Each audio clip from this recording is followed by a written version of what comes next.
Thank you. Thank you. Thank you. Thank you. I want to thank all of our first responders around the world. All right, guys. Let's. So I'm just showing. I know we have the same.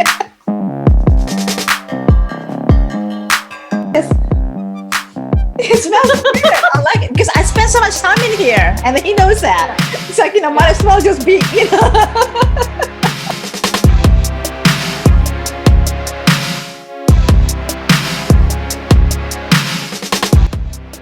Pallavi, the co-host, for anybody between, it's all about networking. Love you guys. All right. Give it a thumbs up if you love it. And then we're coming back in 2021. All right, guys, don't forget to subscribe to my YouTube. I'll see you guys later. Thank you to panelists. Thank you to co-host. Happy Thanksgiving this week, okay? All right. Happy Thanksgiving. Bye-bye. Bye. Thank you. Thank you. Thank you. Thank you. I want to thank all of our responders around the world. All right, guys, different regions in the Americas. Mike Wolf, Canada. He will be joining us in the next roundtable. Tiago Pereira, also. Michael Dickinson from Portugal. Nice to have you with America's regions here. Wave at us if you are there, so we know you are. Again, Professor Kuba from Tokyo, Japan. I don't think that he's here. Thank you all for being here. Ronald McDonald, also from Argentina. Where are you? Buenos Aires, Argentina. Get to know each one of you a little bit more, along with my lovely Pallavi Jane as our co-host. She's in the East Coast. She'll be managing the chat box, you guys, and I want you guys to really use that. Quick reminder and a couple housekeeping. If there are some slides, turn off. In Latin America, there's lots of different challenges to sustainability. And I think one of the primary ones is economic. I was just thinking before the meeting, I was reading an article about the government in Argentina currently and their sustainability issues, but it's quite difficult for them to put a focus on sustainability when they're going through an economic crisis, whether it's self-imposed or not. The other is educational, and it's another area that they've been working on, and they've made great strides. Argentina was one of the first countries to ban plastic straws and disposable plastic bags and things like that. Been getting a lot better on solar initiatives, geothermal, and many other areas, but I think the COVID crisis has really just kind of put the brakes to that for the moment. Right. Though I do think once we get through this, we'll see them making large strides again, as long as they can get their economy under control. Management platform, and we're currently launching it in the Americas. And essentially, one of the main goals of our application is to reduce waste in construction. Because people are more now buying the presents online. Everything is going more online, and this has different types of impact on businesses. Of course, the people who are quick or to go online with their businesses are actually thriving.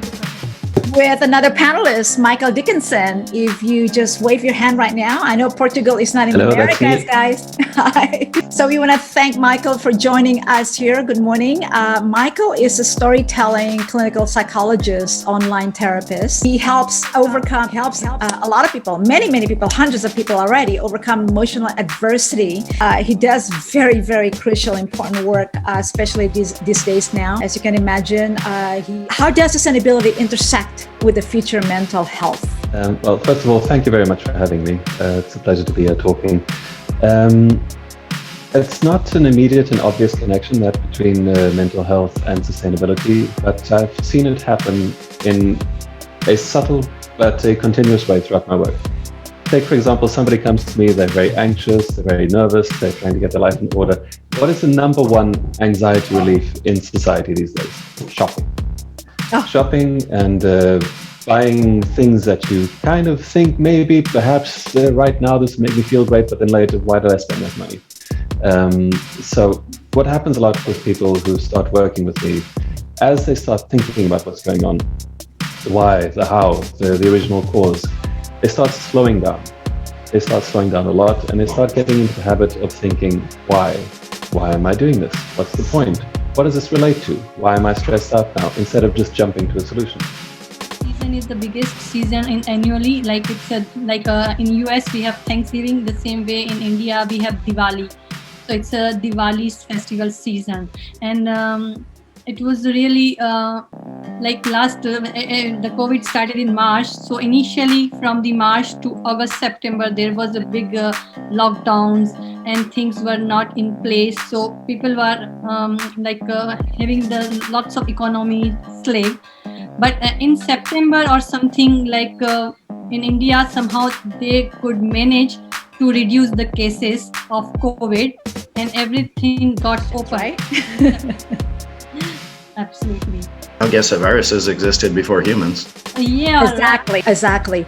Here's what, with that said, here's the thing. If I allow me to chime in on this, you know how we say save the planet? I'm so huge in planetary sustainability, by the way. Why are we saving the planet? I think the first thing is that we need to save ourselves. Planet has been around for a while. Earth, humanity existed long after all of these species and Earth and all of these things, living things have existed before us. It's like it will evolve again, even when humanity extinct. It's like, it's up to us if we want to save humanity. Really, that's the bottom line. And I think this is one of the reasons why we talk about how can we still exist? Because it's just existence, right? Michelle, did you want to say something? I think you're right. It starts with us. It always starts. It's sustainability in its purest form. Great journey in this roadmap to sustainability around the globe. My thanks to Ronald McDonald, Michael Dickinson at GONE. Hopefully Professor Kubo from Japan will join us at a later date, which is going to be early spring 2021. And Australia also, I've got a couple of folks out there that wants to join in. I appreciate each one of our amazing panelists. Love you guys. All right. Give it a thumbs up if you love it. And then we're coming back in 2021. All right, guys, don't forget to subscribe to my YouTube. I'll see you guys later. Thank you to panelists. Thank you to co-hosts.